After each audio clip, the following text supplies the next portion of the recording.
Hello. Hello मेरे प्यारे प्यारे दोस्तों, आपका मेरे चैनल में स्वागत है।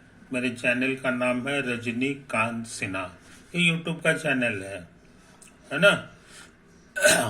थंबनेल क्या है ये तुमने पढ़ लिया होगा। वो है BIT टॉपर इन ₹500। सिर्फ 500 रुपया खर्च करना है मेरे दोस्त, और तुम जिंदगी का लाजवाब चीज यानी IIT में टॉप करने का सपना पूरा कर सकते हो। है ना, ये तुम्हारे हाथ में है। सिर्फ करना यह है कि मेरे वीडियो को लगातार देखते जाओ। 01 से शुरू हुआ है और ये 132 चल रहा है। यही तो बात है। तो हम लोग काफी काम कर चुके हैं, है ना। तुम्हारा काम है उन वीडियोस को देखना और उसके सब्जेक्ट मैटर को पक्का कर लेना। अब बहुत जल्द वो समाचार मिलोगे जब तुम्हारा होल सिलेबस खत्म हो गया और हम IIT के जो 10 साल के सवाल हैं उसको बनाने में लग जाएंगे, है कि नहीं। तो ये बेहतरीन अवसर है मेरे दोस्त, इसका लाभ उठा लो। 500 रुपया तुम किस पते पर सेंड करोगे ये तुमको हम दिखा दें, है कि नहीं। तो देखो यही है, मेरा नाम है रजनीकांत सिन्हा।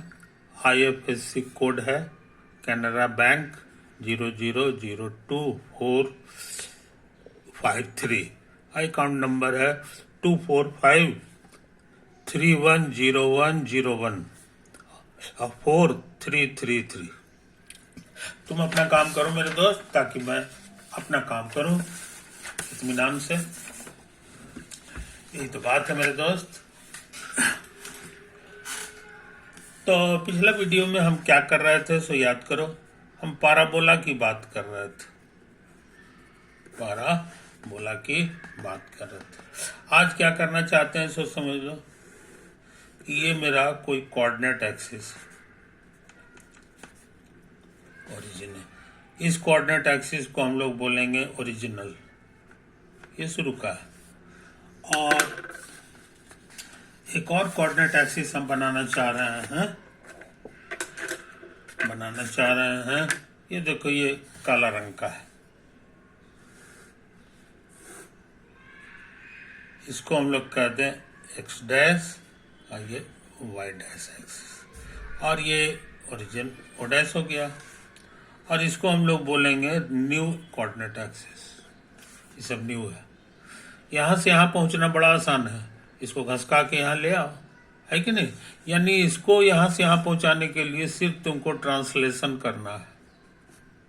ट्रांसलेशन मोशन खाली करोगे तो ये वाला कोऑर्डिनेट एक्सिस मिल गया, है ना। आइंस्टीन जो है इसको ऑब्जर्वर कहता था। आइंस्टीन जो है अपना थ्योरी में ये कोऑर्डिनेट एक्सिस नहीं बोलता था, कहता ये ऑब्जर्वर है मेरा देखने वाला, और ये नया ऑब्जर्वर है। तो यहां से यहां ये पहुंच गया ट्रांसलेट होके, समझे कि नहीं ये चीज। तो इसके कोऑर्डिनेट को हम लोग नाम दे दें अल्फा बीटा। अल्फा बीटा का मतलब हो गया कि ये जो है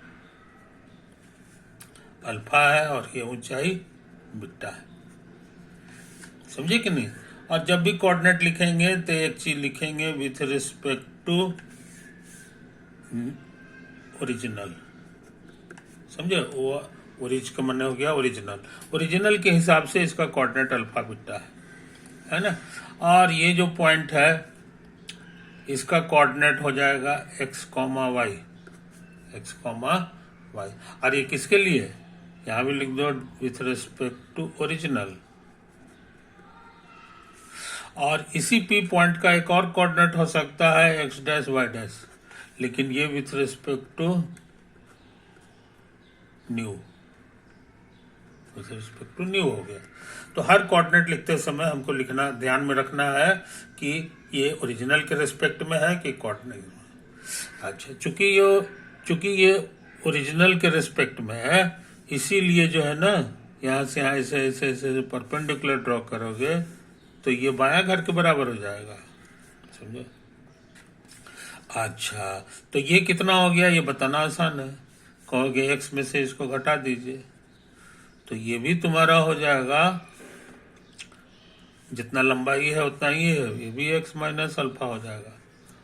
मगर चूंकि इसका coordinate x dash y dash है विथ रिस्पेक्ट टू न्यू, तो न्यू के हिसाब से इसी को हम पहला घर भी कह सकते हैं। कहने के माने x डैश बराबर इतना हो गया, x डैश बराबर x माइनस अल्फा हो गया, है कि नहीं? तो इस बात को समझ लो, इस बात को समझ लो। तो अच्छे लड़के इसको याद रखते हैं, इसको याद। सिमिलरली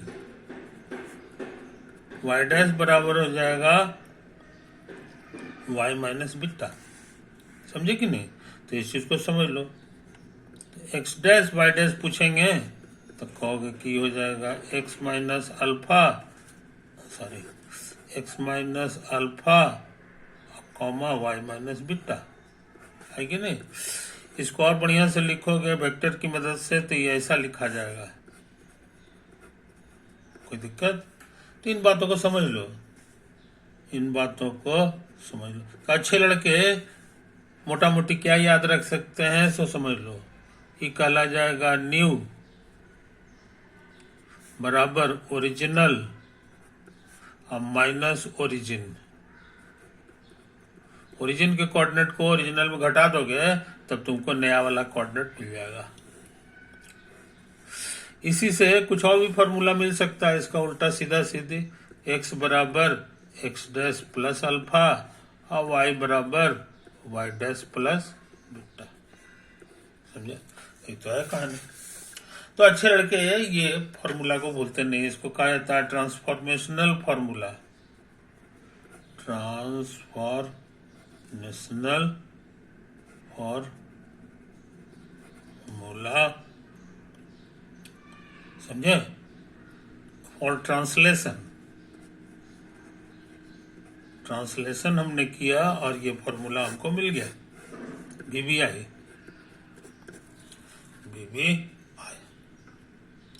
इससे फायदा क्या हुआ सो समझ लो, इससे फायदा क्या हुआ सो समझ लो। एग्जाम्पल हम देना चाह रहे हैं, है ना? एग्जाम्पल जरा तैयार कर लें, है ना? मान लो दो स्ट्रेट लाइन है।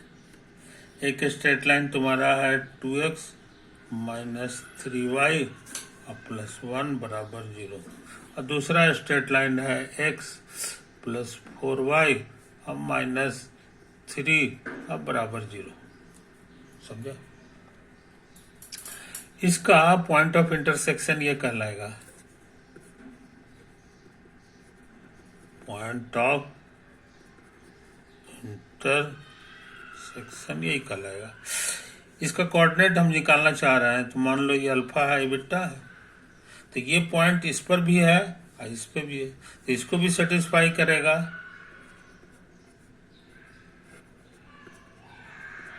एंड इसको भी सेटिस्फाई करेगा।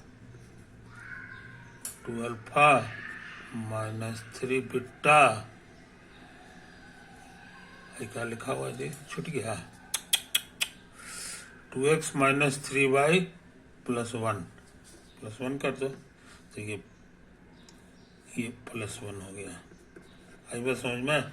अब इससे अल्फा बीटा निकालना है, इससे क्या करना है? अल्फा बीटा, तो अल्फा बीटा निकाल लो तुम। ठीक ऐसा करें, इसको पहले 2 से गुना कर दो तो ये बन जाएगा 2 अल्फा 8 बीटा माइनस 6 बराबर 0। इसको उतार दो,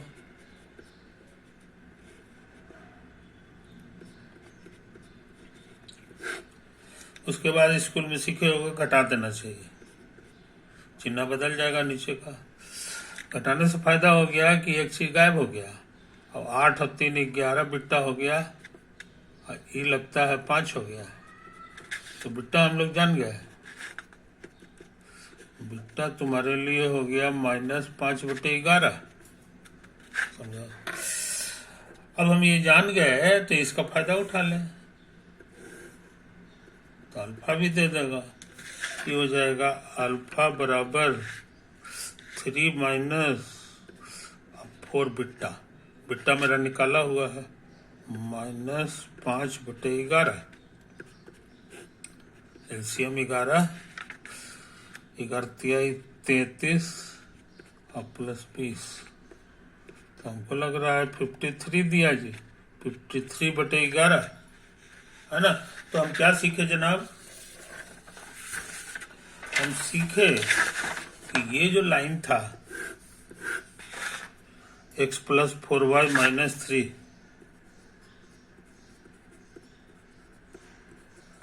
और ये जो लाइन था 2x - 3y + 1,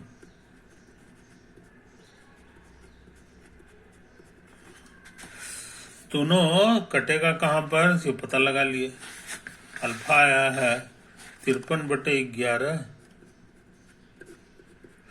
और बीटा आया है -5/11। समझो, ये तो है, ये तो आंसर आया है जी, गड़बड़ नहीं ना है, नहीं, ठीक तो लग रहा है। अच्छा, अब जरा चेकिंग कर लें, हो सकता है जल्दी में हम लोग गलती किए होंगे। वेरिफिकेशन, इसमें भर के देखो ये वाला, तो 53/11 माइनस नहीं प्लस 4 गुना -5/11 और -3, देखना है जीरो आता है कि नहीं। एलसीएम तो 11 हो गया, 53 - 20 और -33, क्या बात है, आ गया 53 - 53/11 आ गया जीरो, तो वेरीफाइड हो गया। उसी तरह से ये इसमें भी चेक करेंगे तो हमको यही आना चाहिए, जीरो आना चाहिए। इसका माने हम कहीं गलती नहीं किए। 2 × x की जगह 53/11 -3, y की जगह -5/11 और +1, समझे। एलसीएम 11, जीरो लाना है 11, तो 53 दूना हो गया 106 और +15 और +11, अरे कुछ गड़बड़ हो गया जी, इसमें जीरो नहीं आ रहा, इसमें जीरो नहीं आ रहा है कि नहीं, तो कहाँ गलती हो गया यार, जरा हम चेक कर लें, है ना। चेक कर रहे हैं, लाल कलम से चेक कर रहे हैं ना। इसमें किए थे, इसमें 2 - 3 + 1, तो इसको 2 2 चौके 8 6, 2 - 3 इतना, तो यहाँ आ गया था, अरे रामा हो रामा, ये -6 है, ये -1 है ना, तो 5 थोड़ी होगा, सरासर गलती है ना।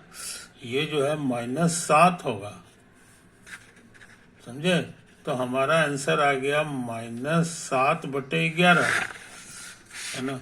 अब जरा इसमें ताकत लगावे, इसमें जगह कम है, इसमें ताकत लगा रहे हैं। यहाँ लिखा हुआ है, कितना लिखा हुआ है ये, अल्फा बराबर 3 - 4 बीटा, अब बीटा अभी निकाले हैं -7/11, ये 11 हो गया, 11 33 और 7 28, 8 3 11, 61/11 आएगा, समझे। इसीलिए अल्फा बीटा वाला जो पॉइंट है ये एक्चुअली हो गया 61/11, एक और है कितना जी बीटा, -7/11, समझे। इसको हटाओ गलती कहाँ हो जाएगा कोई ठिकाना नहीं, वेरिफिकेशन कर ले, इस बार तो गलती नहीं की है। तो देखो यहाँ लिखा हुआ है 2x - 3y, तो 2x की जगह इसको लिखो, 2x - 3y की जगह इसको लिख दो, अब क्या करें, अब +1, इसको देखते हैं जीरो आता है कि नहीं। एलसीएम 11 इतना और प्लस 7 21, ये 11 यहाँ होगा, फिर 0 नहीं आ रहा, इसलिए फिर गलती ये गलती हुआ, समझे? कहाँ गलती हुआ सो देख लो। 2x - 3y + 1। फिर हम फिर से चेक कर, नहीं जतरे ठीक नहीं है, ऐसा करते हैं फिर से इसमें काम करते हैं, है कि नहीं? फिर से इस इक्वेशन में काम करते हैं। हाँ, जल्दी जल्दी बनाते हैं तो कभी कभी गलती होने का चांस रहता है। ये देखो, ये जो है ना 2 लाइन है हमारे लिए। 2x - 3y + 1 = 0। एक लिखा हुआ है x + 4y - 3 = 0। Point of intersection है अल्फा बीटा, तो अल्फा बीटा इसमें भर दो, तो 2 अल्फा - 3 बीटा + 1 = 0।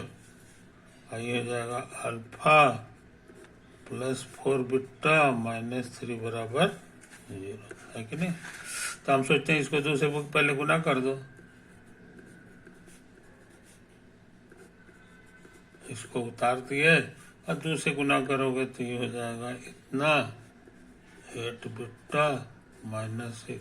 अब थोड़ा धीरे धीरे कर रहे हैं, गलती हो जाता है, दिक्कत होता है, चिन्ह बदल गया तो 1 कटेगा, तो ये हो जाएगा -11 बीटा और +7 = 0।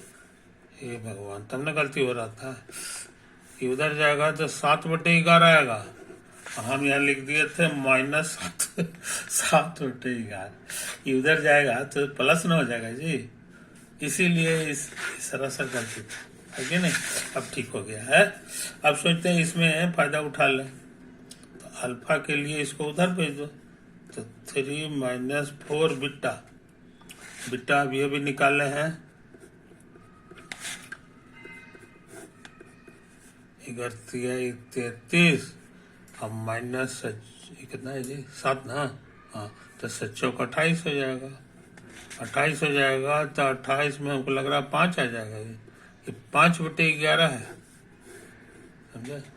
अब बीटा क्या है ये भी हम लोग निकाल लिए, बीटा है हमारा 7/11। हाँ, ये देखने में सुंदर लग रहा है जी समझे? तो इस तरह से ये पॉइंट हम लोग जान गए। 5/11 और यहाँ आया है 7/11, है कि नहीं? ऐसे इसको निकालने का एक और ट्रिक स्कूल में सीखे होंगे। ये जो है ना, अब वेरिफिकेशन नहीं कर रहा है, वेरिफिकेशन अब का काम छोड़ रहा है, ये वाला चीज है, इसको हम लोग एक और तरह से निकाल सकते हैं जो स्कूल में सीखे होंगे। उसमें थोड़ा एक आधे स्टेप बच जाता है, कैलकुलेशन नहीं करना पड़ता है। वो कहता है अल्फा दोनों में है तो ऐसे लिखो, बीटा दोनों में है तो ऐसे लिखो, और इसमें कुछ नहीं है तो 1 लिख दो। इसके नीचे कैसे लिखाएगा? अल्फा के नीचे तो अल्फा वाला लाइन को छिपा दो, ये छिपा दिए तो कुछ कोफिशिएंट दिखाई दे रहा है, -3 और -3, इसको गुना करके लिख दो, अब फिर माइनस, अब फिर इसे से करो तो 1 × 4 हो गया, बस। आई बीटा वाला लाइन को छिपाओ, अब दिखाई दे रहा है 2 -3 और 1, और यहाँ कुछ नहीं, माने 1 है। तो इस बार नियम है कि पहले इधर मत गुना करो, पहले इधर से करो, और 2 × -3, समझे? इसके नीचे करना है तो इसको छिपा दो, फिर इस बार इधर से इधर, तो 2 × 4 और -3 × 1, समझे? यही तो है कहानी। अब देखते हैं, ये जो नियम है ये हमको जहां तक याद है इसका नाम है cross multiplication rule, multiplication rule के नाम से मशहूर है। अच्छा, अब देखते हैं, ये 9 कितना है जी, 3 ना, 3 9 9 में से 4 गया, ये 6 है, एक 7 है, ये 8 और 7 नहीं, 4 दूनी 8, 8 7 15 न होता है जी, नहीं 3 है ये, सॉरी, तो 8 और 3 11 न हुआ। अच्छा अब क्या करें, अब इसको उधर उधर भेज दो तो अल्फा तो मिल गया 5/11, अब बीटा मिल गया तुमको 7/11। इसलिए इस बार एकदम सब कुछ सही है ना, सब कुछ सही है। देखो दोनों दो मेथड से निकाले, सेम आंसर आया। वेरिफिकेशन भी कर सकते हो, वेरिफिकेशन 2 इंटू एक्स की जगह 5/11 -3 इंटू 7/11 +1, इसमें भर रहे हैं 5/11 और 7/11। तो एलसीएम 11, 10, 10 7 21 और 11। हाँ, ये जोड़ोगे 21, 21 में से 21 गया 0, है ना, वेरीफाइड भी हो गया। इसमें भी भर के देख सकते हो, ये वाला में एक्स की जगह 5/11, ये 4 है, और वाई का मन है 7/11, और यहाँ है -3। एलसीएम आ गया 11, 5 7 28, 33, 8 5 13 33 में से 33 गया 0 आ रहा। इसलिए इस बार जो है कोई गलती नहीं हुआ। पॉइंट ऑफ इंटरसेक्शन निकालने का तुम्हारे पास 3 तरीका हो गया। एक तो ऐसे है, गुना उना करके घटा दो, दूसरा तुमको सिखाया क्रॉस मल्टीप्लिकेशन रूल, बस 2 तरीका सिखाया। आइए लास्ट में चेक करने के लिए वेरीफाई कर लो कि एरर तो नहीं हुआ है, तो एरर फेरर कहीं नहीं हुआ है, सब कुछ सही है। इसमें उस्ताद इसलिए हो जाना चाहिए क्योंकि इस तरह का काम कोऑर्डिनेट ज्योमेट्री में बहुत करना पड़ता है, समझे कि नहीं। तो इसके लिए तुमको जो है एक्सपर्ट होना चाहिए। तो इसके लिए कई सवाल बनाओगे तो अपने आप हर चीज जो है तेजी से काम होगा, है ना। तो हम लोग ये काम कर चुके। अब क्या करना चाहते हैं जनाब, अब हम चाहते हैं कि इस इक्वेशन का पेयर ऑफ स्ट्रेट लाइन हम निकाल लें। पेयर ऑफ स्ट्रेट लाइन का एक ही इक्वेशन चाह रहे हैं, equation of pair of straight lines. तो कहोगे गुना कर दीजिए, यू आर राइट। तो गुना करके हम लोग लिख दें, हम लोग जानते हैं एक साथ कैसे लिखाता है।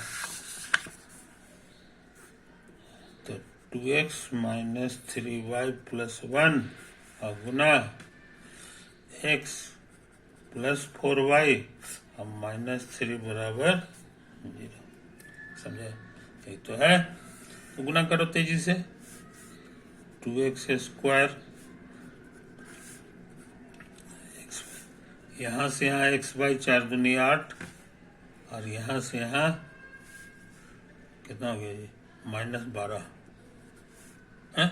अरे राम, नहीं इसको इससे न करेंगे, 12 नहीं है, ये हो गया 4 दूना 8 और -3, और फिर y² -4 12y² आ रहा है। इसको इससे गुना करो तो -6x, और एक और है +x। y वाला जो है यहाँ से मिलेगा 9y, और यहाँ से भी y मिलेगा 4y, और कांस्टेंट टर्म मिल गया -3। गुना उना करके तुमको यही सब आया है। तो 2x² ये कितना होगा जी, 5 हो जाएगा, 5xy -12y², ये दोनों मिलजुल के -5x 13y और -3 = 0, समझे। अच्छा, अब हम क्या करना चाहते हैं सो समझ लो। अब हम क्या करना चाहते हैं सो समझ लो। यहाँ x एक्सिस y एक्सिस कहीं होगा। मान लो कि ये तुम्हारा x एक्सिस है और ये y एक्सिस, समझे? ये तो है ये है x एक्सिस, y एक्सिस, ये ओरिजिनल है। एक नया एक्सिस ले रहा है ट्रांसलेट करके यहाँ, तो हमको लगता है ऐसा हो जाएगा, है कि नहीं? ये तुम्हारा नया एक्सिस हो गया, न्यू, जिसको हम लोग एक्स डैश एक्सिस कहते थे, और ये कहलाता था न्यू वाई डैश एक्सिस। समझे? यही तो है कहानी।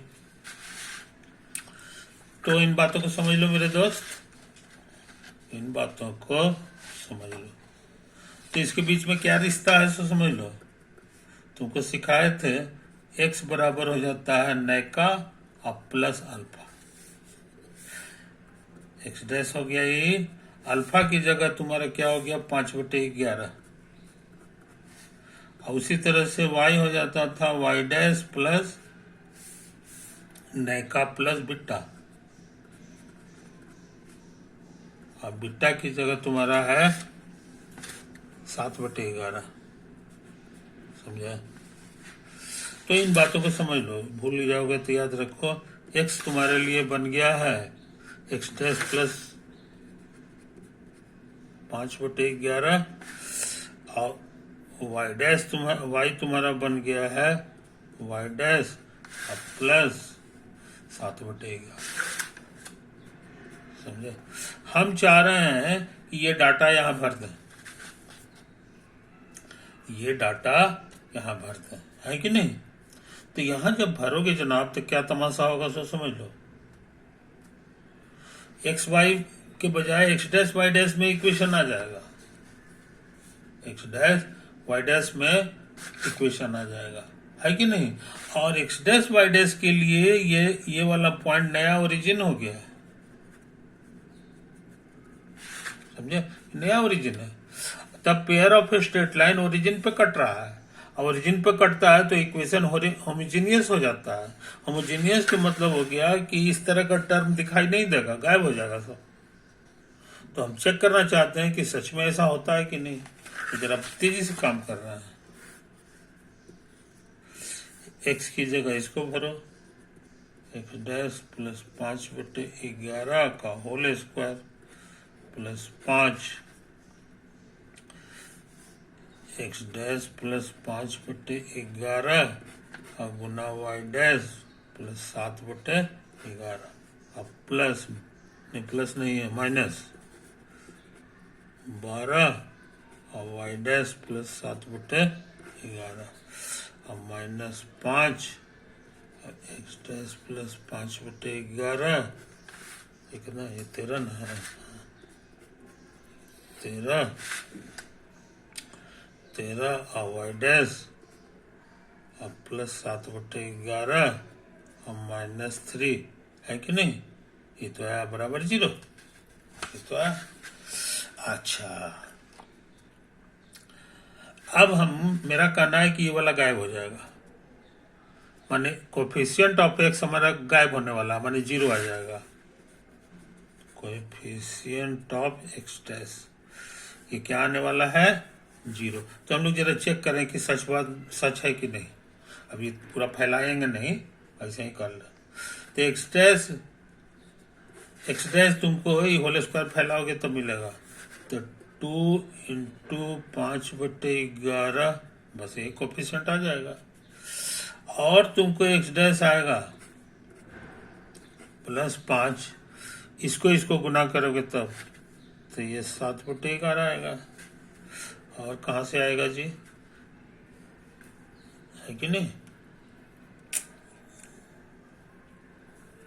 अरे राम, ये 12 वाई स्क्वायर था, इसमें नहीं आएगा, इसमें एक डैश नहीं आएगा। यहाँ देखो ये वाला आ सकता है, वो है -5, इधर अब कहीं नहीं आएगा। अब जरा हनुमान जी का नाम लेके देखो तो 0 आता है कि नहीं। तो 4×5 = 20/11 आई है 7×5 = 35/11 और -5। एलसीएम देखो तो और माइनस 55, 55 में से 55 गया 0। इसलिए हम लोग जान गए कि इसका कोफिशिएंट 0 है, माने एक्स डैश दिखाई नहीं देगा हमारे क्वेश्चन में, है कि नहीं। इसी तरह और चेक कर लो, कोफिशिएंट ऑफ वाई डैश का क्या हाल है देख ले जनाब।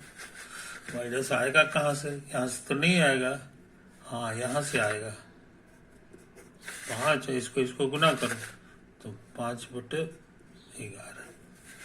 यहाँ भी आएगा -12 और 2 है भी, तो 2 × 7/11। यहाँ नहीं आएगा, एक तो यहाँ आएगा जी +13। एलसीएम आ गया 11, 25, ये कितना होगा जी, 7 × 14, 14 दूनी 28, के 8 हाथ में 2, 2 14 2, इसको करोगे तो 143 दे देगा, है कि नहीं। इसको घटाओ तो -3 4, हाँ आ गया 0, समझे, ये भी आ गया। अब जरा कांस्टेंट टर्म देख लो, कांस्टेंट टर्म 0 आता है कि नहीं, तो इसमें कांस्टेंट टर्म नहीं आएगा, है ना, इसमें भी नहीं है, नहीं आएगा जी, अरे रॉन्ग। 2 × 25/121, 25/121, और कहाँ से आएगा जी,